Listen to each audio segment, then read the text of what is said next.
Juga terima kasih Tuhan buat siang hari yang indah ini Tuhan, kami boleh berkumpul bersama-sama Tuhan, kami boleh peringati akan hari kenaikan-Mu ke surga Tuhan. Engkau sudah naik ke surga, Tuhan akan datang kembali untuk menjemput kami Tuhan.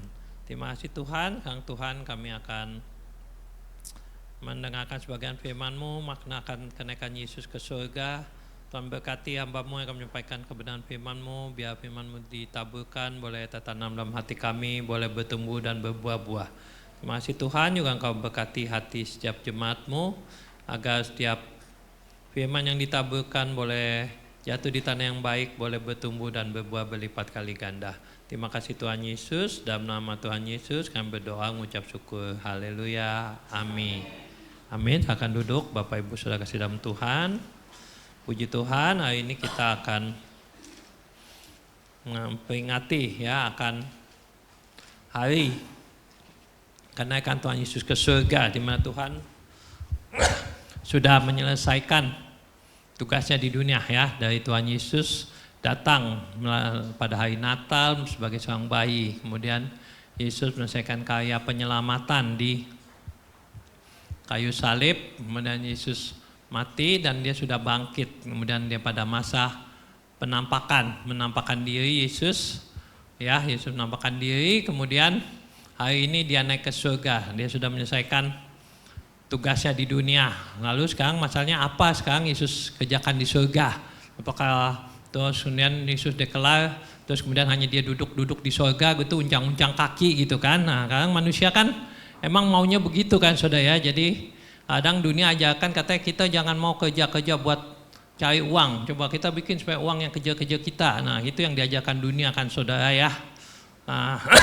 Jadi ingat ya dulu, benar suatu kali saya udah selesai dari kantor. Nah kita ada grup para yang udah pensiun gitu. Nah suatu kali si teman saya ini ada yang mengirimkan kisah salah satu pengusaha atau orang kaya di Indonesia lah, namanya saya agak lupa, yang Lok Keng Heng Lok Keng Hong ya. Nah, dia bilang begini saudara, dalam satu video singkat dia bilang begini, saya itu tahun 2000 beli saham salah satu perusahaan, terus saya nggak ngapa-ngapain, saya duduk doang diem. Terus begitu tahun 2024, katanya 24 tahun saham saya udah naik 300 kali lipat. Saya nggak ngapa-ngapain, biarin aja orang-orang perusahaannya yang kerja, katanya stafnya, anak buahnya. Nah, dia nggak ngapa-ngapain. Nah, teman saya ada yang celetukin, ya tahun 2000 lah kita kerja aja masih susah, gaji pas-pasan, kata suruh beli saham, katanya itu saudara.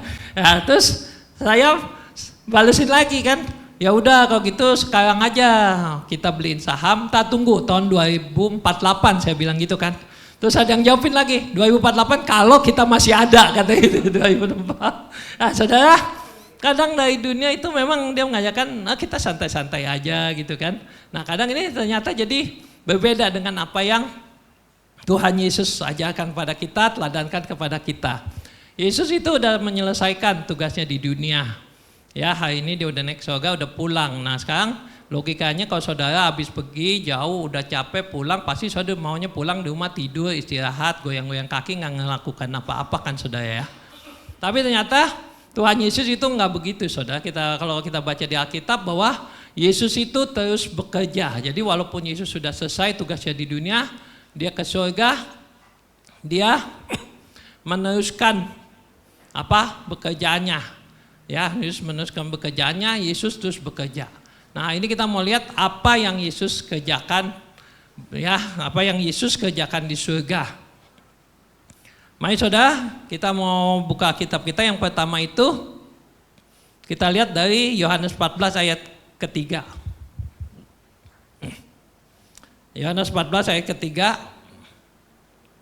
Dan apabila aku telah pergi ke situ dan telah menyediakan tempat bagimu, aku akan datang kembali dan membawa kamu ke tempatku, supaya di tempat di mana aku berada, kamu pun berada.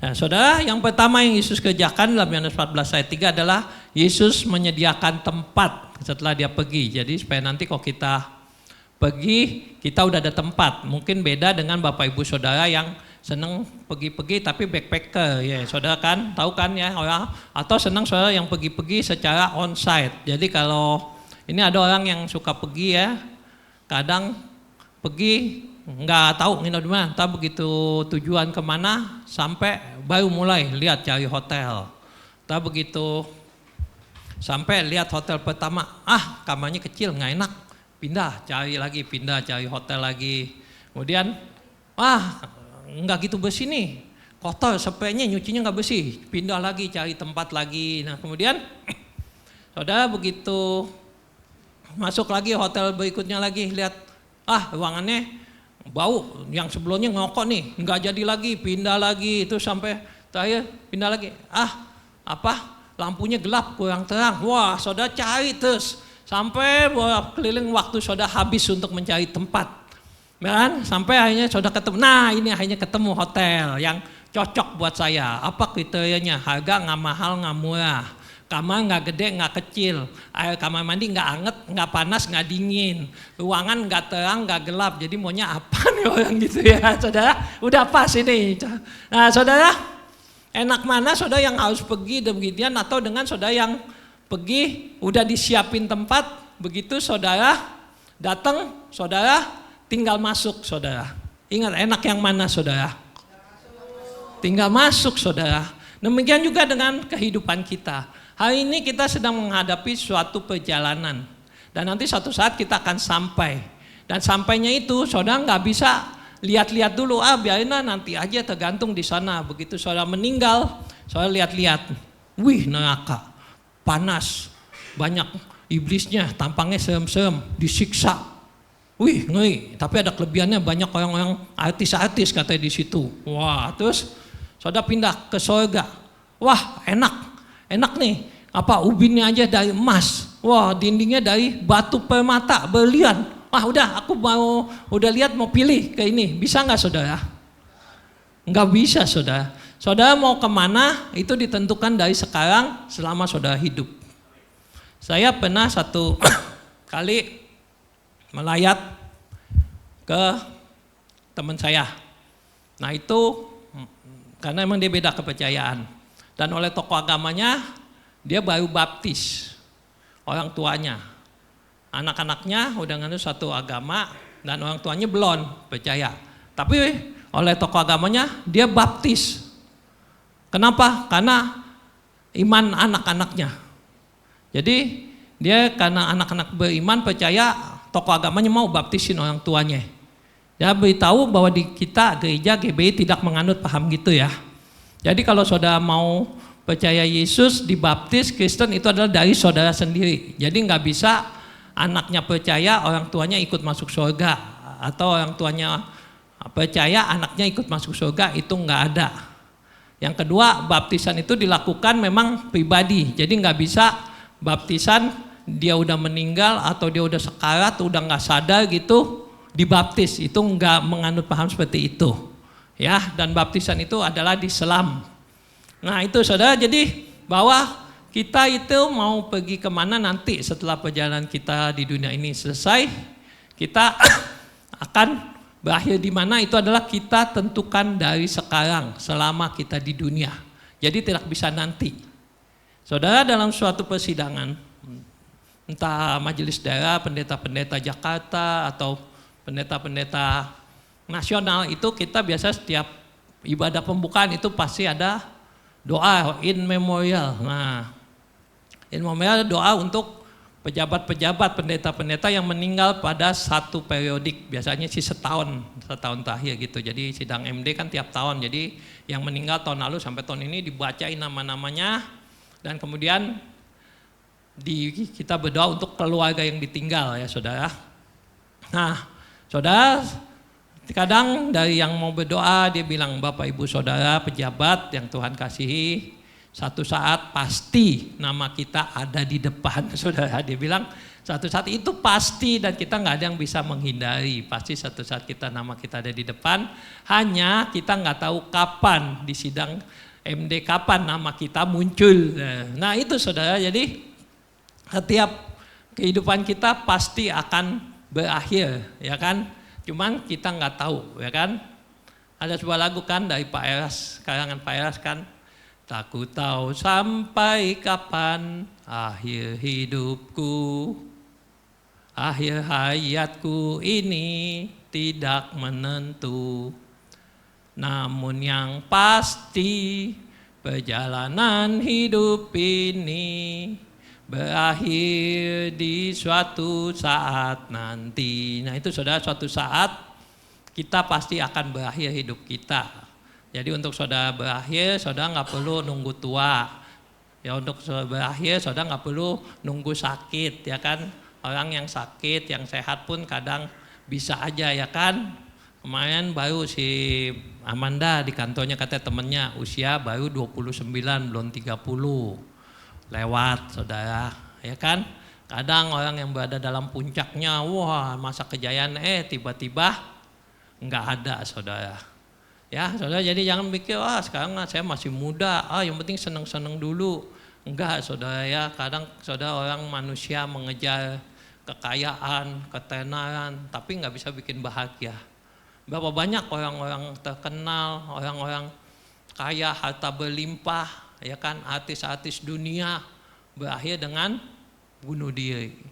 Ya kan, kita lihat nama Elvis Presley, Marilyn Monroe, Michael Jackson, gimana akhir hidup mereka.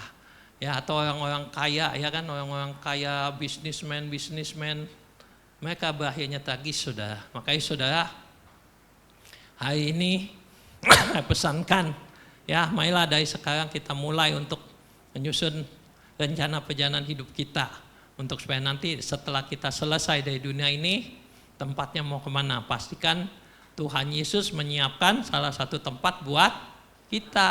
Nah, jadi nanti Tuhan menyediakan tempat sedang kerja, nah pastikan bahwa tempat itu ada buat kita.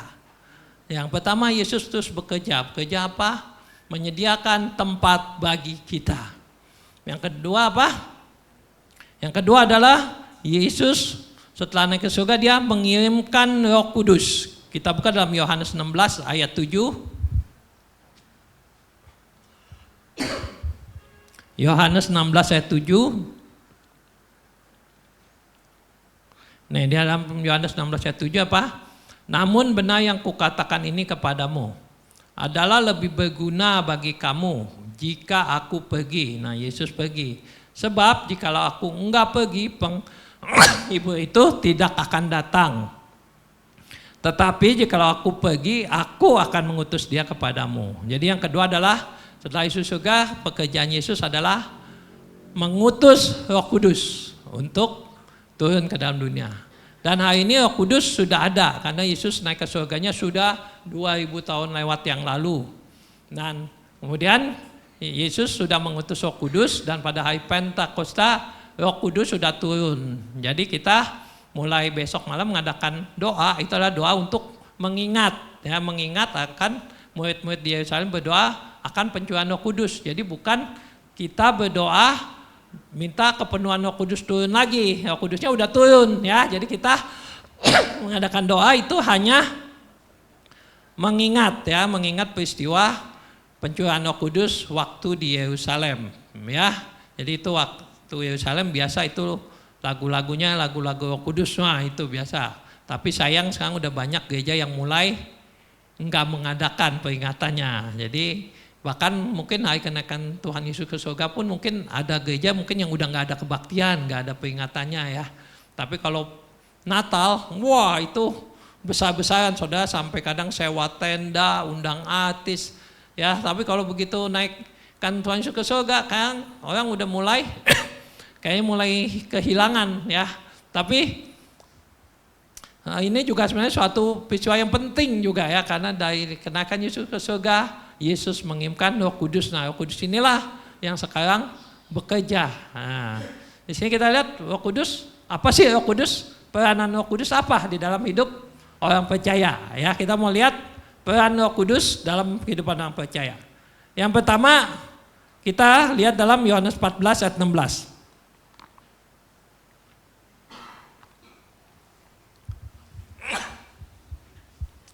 Nah, di dalam Yohanes 14 ayat 16, peran Roh Kudus yang pertama adalah Aku akan meminta kepada Bapa dan Dia akan memberikan kepadamu seorang penolong. Jadi peran Roh Kudus yang pertama adalah Dia sebagai penolong kita.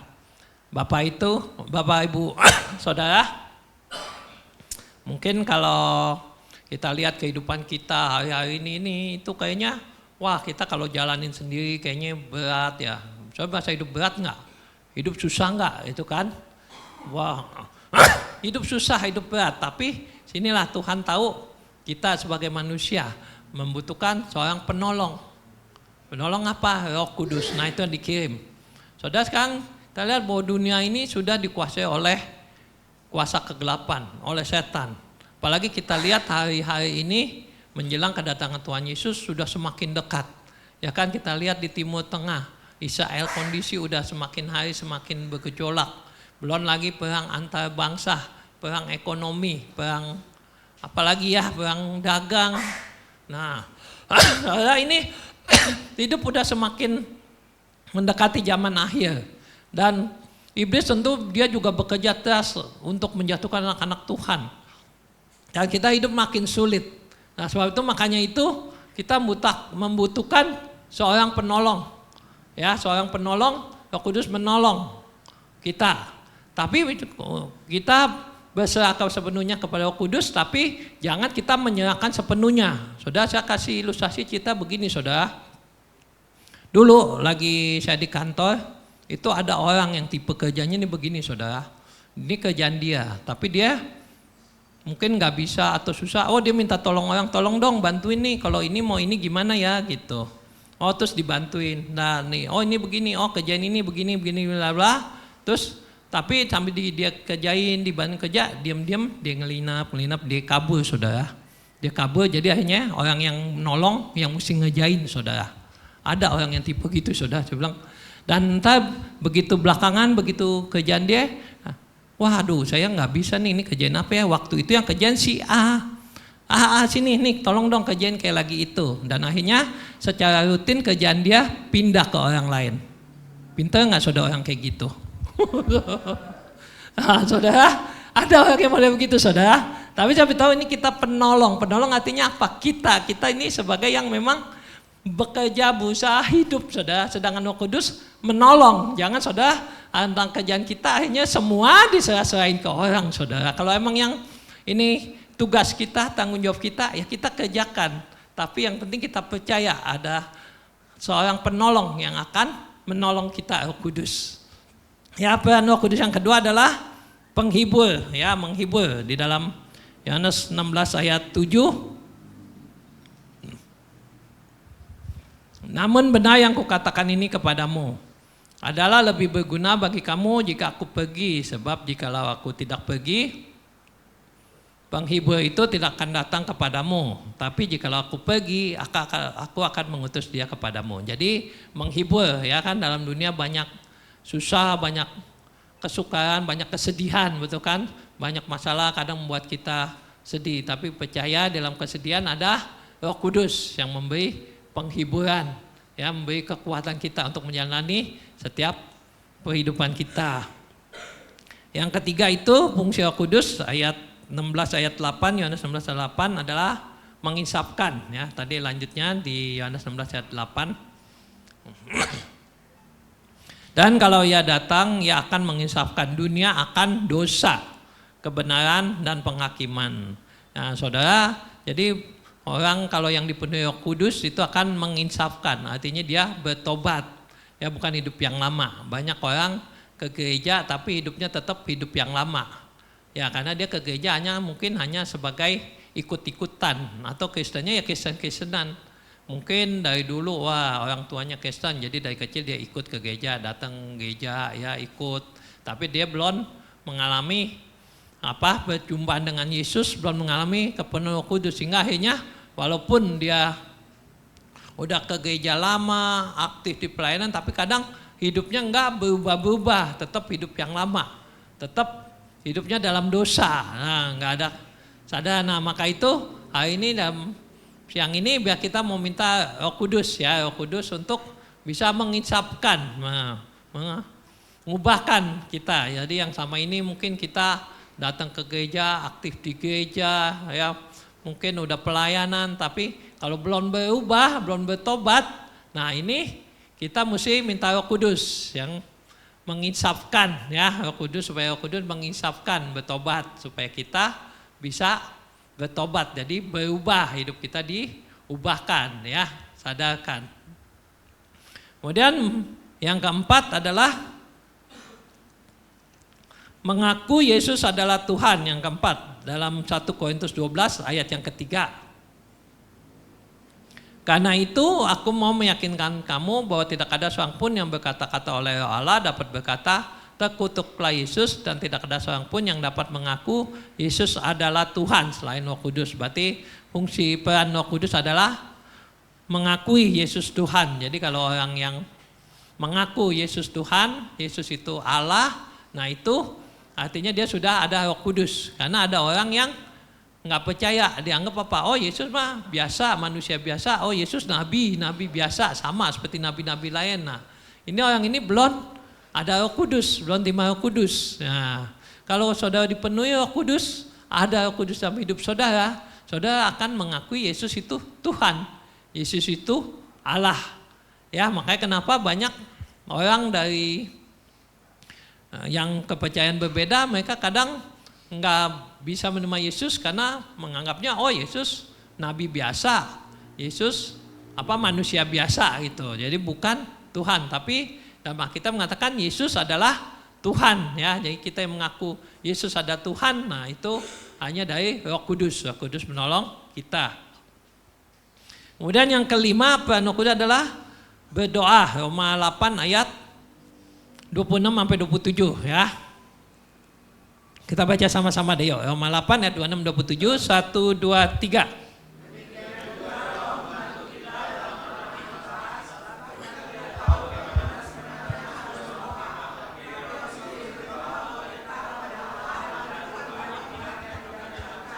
Ya, 27.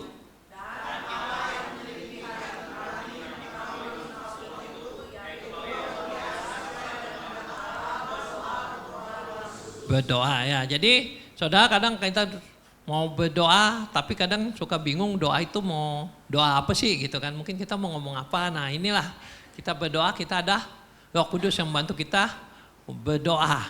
Nah tapi kitanya sendiri harus berdoa. Jangan Roh Kudus bantu kita doa, arti kita gak usah doa dong. Jadi pagi bangun langsung aja kerjain apa, kan nanti Roh Kudus yang doa. Ya gak saudara? Jadi Roh Kudus yang berdoa buat kita, berarti kita gak usah berdoa dong. Kitanya mesti berdoa gak? Kita harus berdoa. Jadi dari kita dulu mau berdoa, kita harus sadar bahwa doa itu ada sebagai suatu kebutuhan, bukan suatu keharusan atau paksaan, saudara.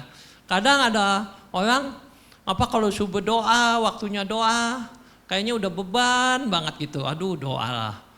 Apalagi kalau disuruh pegang HP, sosmed, lihat YouTube, drama Korea, kayaknya enteng-enteng aja mau berapa jam kayak gitu, nggak masalah gitu loh kayaknya. Tapi kalau disuruh berdoa, kadang 5 menit, 10 menit.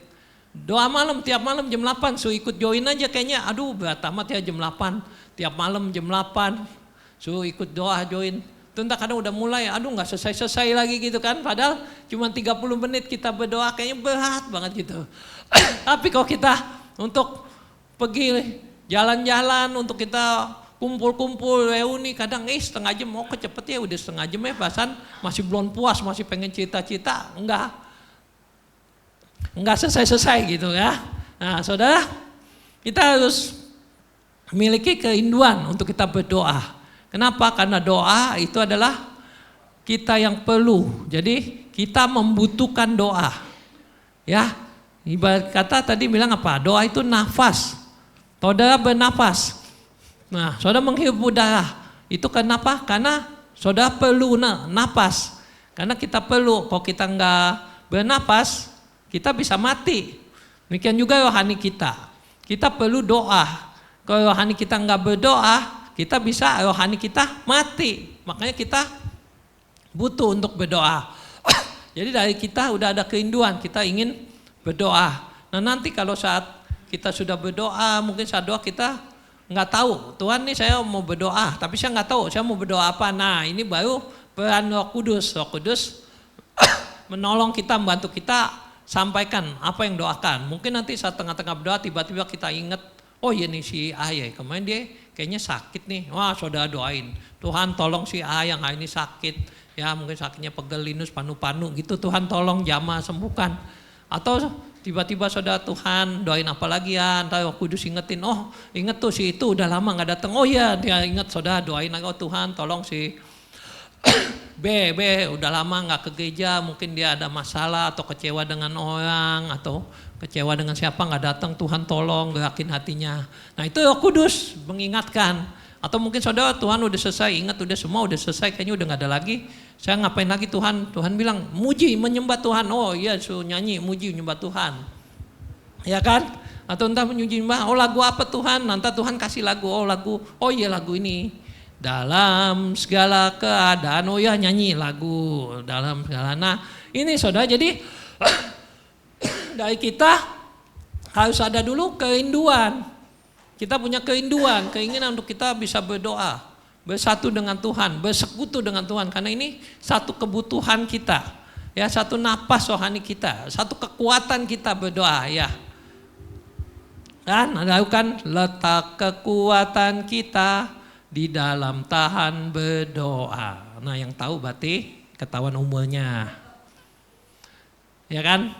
Dengan imanku semua berlalu. Letak kekuatan kita di dalam kita tahan berdoa.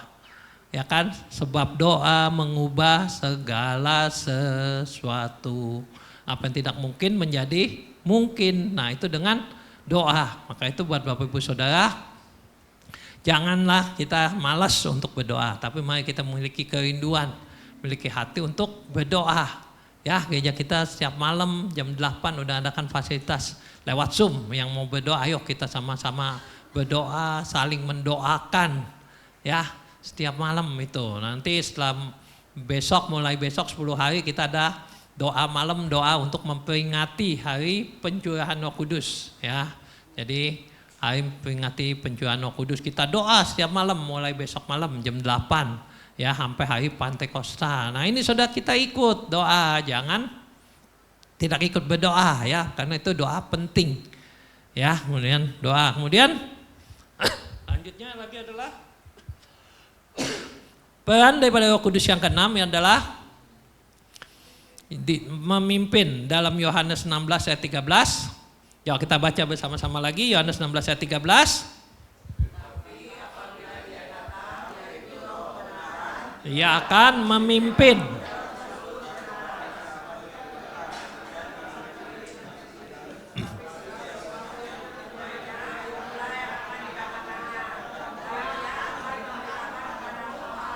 Akan datang ya, memimpin. Peran daripada Roh Kudus itu memimpin kita dalam kebenaran. Hari ini banyak ajaran-ajaran yang enggak benar ya kan, banyak bilang oh Alkitab orang Kristen udah palsu. Oh Alkitab orang Kristen udah salah, banyak ditiru, ya kan? Atau bahkan bukan dari luar yang bilang begitu, bahkan orang di dalam sendiri pun ada pendeta-pendeta mulai ya membuatkan ajaran-ajaran yang udah nggak sesuai lagi dengan firman Tuhan, ya kan? Nah itu banyak, makanya banyak timbul ajaran-ajaran sesat, saudara. Nah ini banyak orang yang seperti itu, makanya karena banyaknya pengaruh-pengaruh itu kita perlu Roh Kudus. Nah inilah yang Tuhan kirim, Roh Kudus, supaya apa? Kita tetap di dalam kebenaran.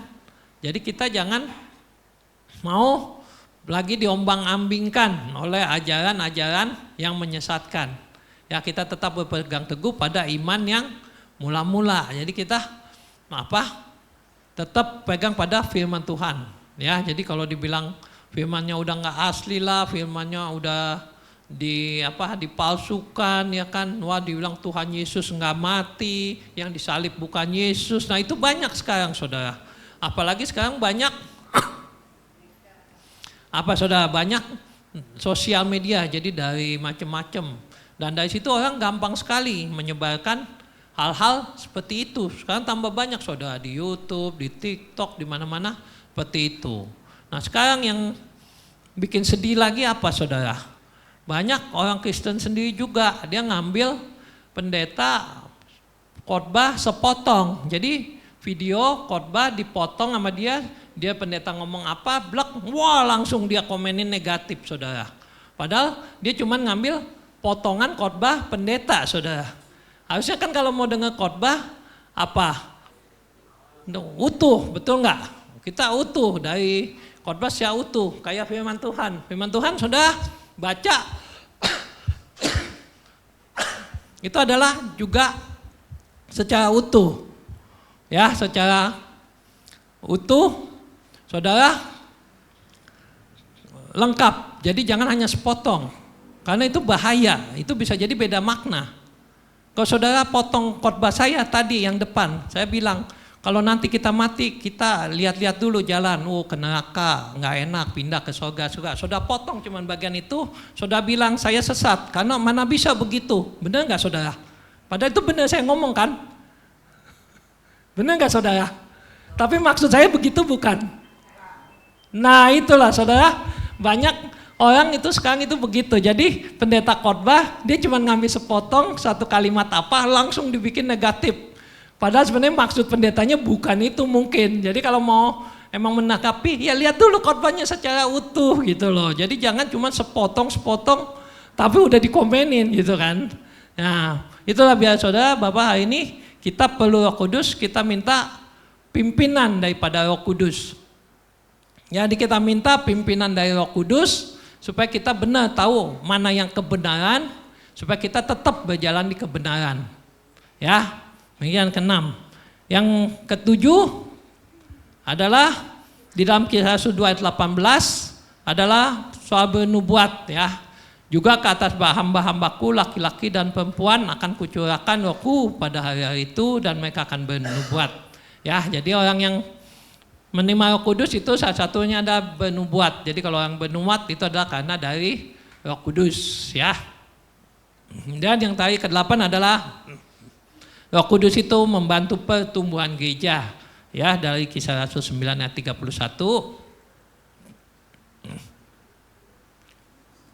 Nah, jadi selama beberapa waktu jemaat di seluruh Yudea, Galilea dan Samaria berada dalam keadaan damai. Jemaat itu dibangun dan hidup dalam takut akan Tuhan. Jumlahnya makin bertambah besar oleh pertolongan dan penghiburan Roh Kudus. Jadi gereja bangun, bertumbuh secara besar itu adalah karena ada peran Roh Kudus. Sebab itu gereja kita kalau mau maju, mau kita gereja bertumbuh, bertambah besar, banyak jiwa-jiwa yang datang ya, itu kita perlu Roh Kudus. Maka itu dari jemaat pada hari ini saya ngajak ayo mari kita sama-sama libatkan Roh Kudus dalam kehidupan kita, kehidupan jemaat-jemaat. Saya percaya kalau Roh Kudus sudah memenuhi setiap jemaat-jemaat kita, saya percaya bahwa gereja kita juga akan terus bertumbuh.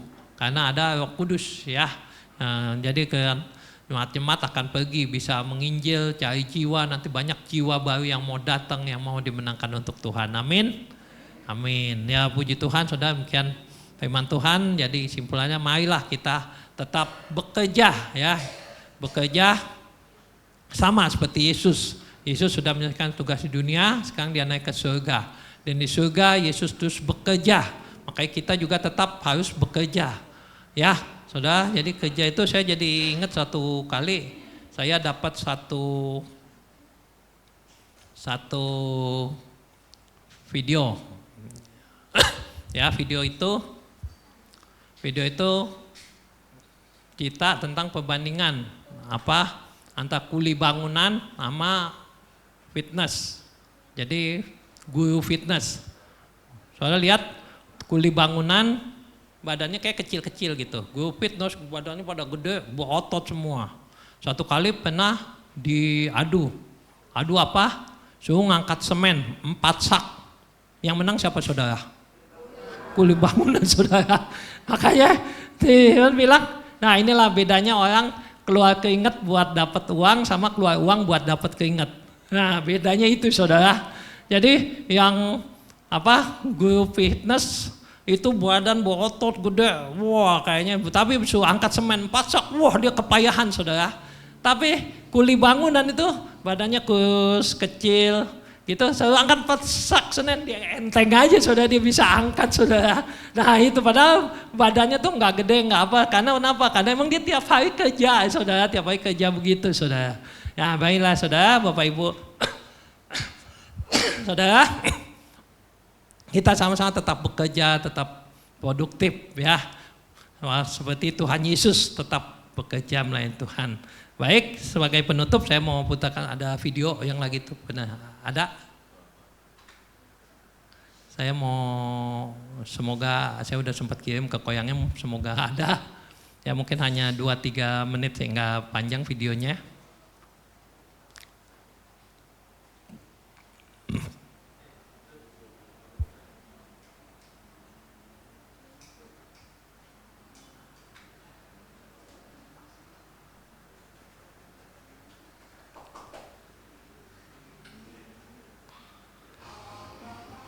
Ada, ya betul. Ya baik Bapak Ibu Saudara, sebagai penutup yuk kita mau lihat ya mungkin apa yang saudara dapat dari video ini. Ya ini, selamat hari Minggu.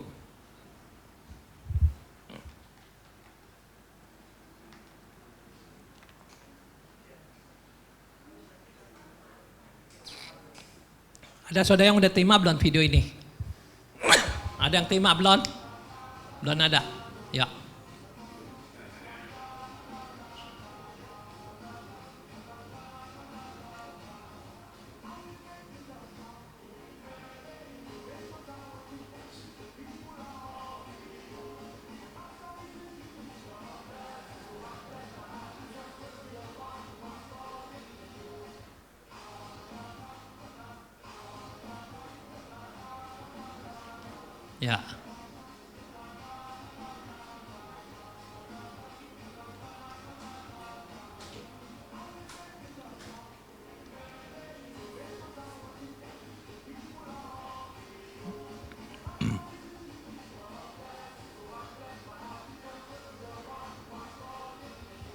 Ya. Ya, saudara udah lihat, tahu? Nangkep nggak?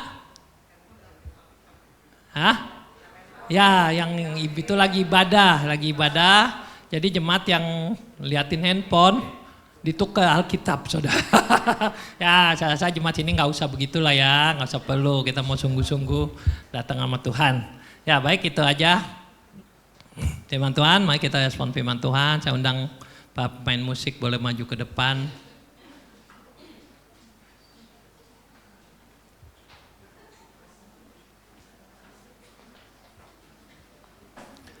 Kami perlukan keajaiban-Mu, kami butuhkan sentuhan tangan-Mu.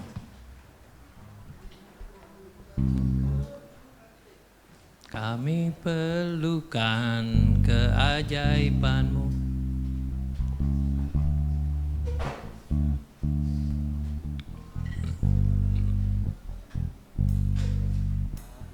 Ya, saya undang kita jemaat bangkit berdiri.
Kemanakah kami mencari?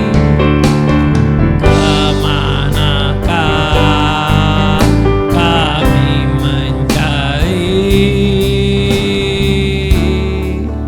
kasih sejati? Kemanakah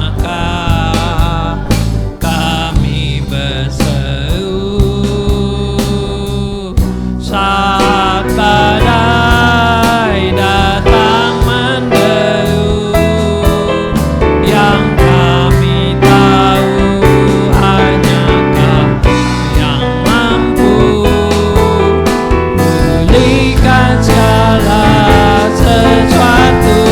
Kami perlukan keajaiban-Mu, kami perlukan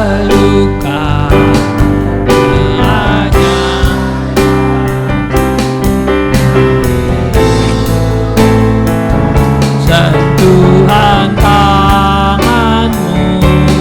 Kami tak dapat jalan sendiri, kami perlu Kau Tuhan. Kami perlukan keajaiban-Mu, kami perlukan keajaiban-Mu. Kami butuhkan sentuhan tangan-Mu. Kami tak dapat jalan sendiri, kami perlu Kau Tuhan. Kami perlu Kau Tuhan. Tuhan. Ya, Tuhan Yesus Allah Bapa kami yang bertata dalam kerajaan surga, terima kasih Tuhan buat siang ini Tuhan. Kami bersyukur kami boleh memperingati akan kenaikan Tuhan Yesus ke surga. Tuhan telah menyelesaikan, Tuhan sudah menyelesaikan tugas di dunia, dan sekarang Tuhan sudah bersurga untuk menyediakan tempat bagi kami, sehingga saatnya tiba dan Tuhan akan datang kembali untuk menjemput kami, untuk kami boleh bersama-sama dengan Engkau dalam kerajaan kekal. Terima kasih Tuhan Yesus, berkati setiap kami yang hadir sini ini Tuhan, biar kami boleh semakin teguh, semakin berharap kepadamu, hidup kami boleh semakin dipimpin Roh Kudus Tuhan, hingga kami boleh terus berjalan dalam kebenaran-Mu. Terima kasih Tuhan Yesus. Tuhan yang menyerahkan acara kami selanjutnya sampai selesainya ke dalam tangan-Mu. Biar Tuhan yang pimpin acara demi acara kami. Terima kasih Tuhan Yesus, dalam nama Yesus kami berdoa. Haleluya. Amin. Amin.